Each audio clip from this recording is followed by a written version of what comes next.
तर पहिलीची ट्रीटमेंट होती म्हणजे केमो जेवढे त्यांनी घेतले होते ते सगळे ओके व्यवस्थित झाले. त्यांना त्यामध्ये खूप त्रासही झाला, पण त्यांनी तो सहन केला. कारण त्यांना वाटलं होतं मी बरा होईल म्हणून आणि त्यांनी खूप इच्छाशक्ती दाखवली त्यावेळेला आणि त्यांचे जे मुलं-मुली सगळे होते त्यावेळेला खूप सेवा केली त्यांची, की बुवा आपल्या बाबांना चांगलं वाटलं पाहिजे. त्यांना म्हणजे काही जे मतभेद होते ते बाजूला ठेवून ते सगळे एकत्र येऊन त्यांनी खूप सेवा केली बाबांची आणि बाबांना पण खूप छान वाटलं. आणि मग गेलं 2 महिन्यापूर्वी अचानक त्यांना पुन्हा गाठी झाल्या. तर मग त्या मानेमध्ये झाल्या, मला वाटतं त्यांना जिभेवर पण झाले, जिभेच्या खाली. त्यानंतर डोक्यात पण गाठ झाली. मग ते घाबरून गेले. त्यांना हे तर माहीतच होतं की त्यांना कॅन्सर आहे म्हणून. मग ते बोलायला लागले, "असं काय होतंय मला? आता तर बोलले होते तुम्ही सगळं व्यवस्थित आहे, हे काय झालं?"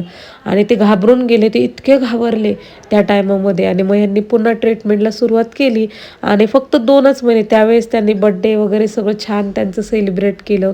सगळ्या गोष्टी कारण काही जणांना माहीतच होतं की त्यांचा खूप मेजर आहे तो आणि नीट होण्यासारखा नाही आहे.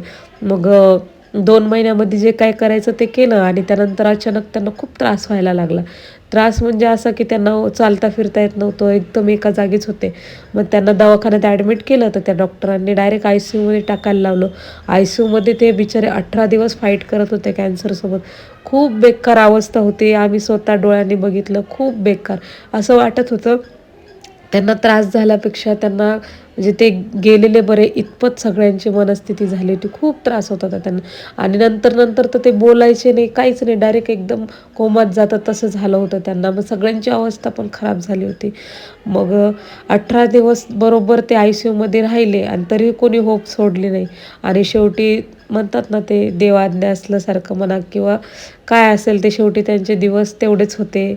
तर ते झालं आणि त्या 18व्या दिवशी आम्हाला कळालं. सकाळी त्यांनी 10:05 त्यांचे प्राण सोडले 21 तारखेला गेल्या महिन्यात 21 जुलैला.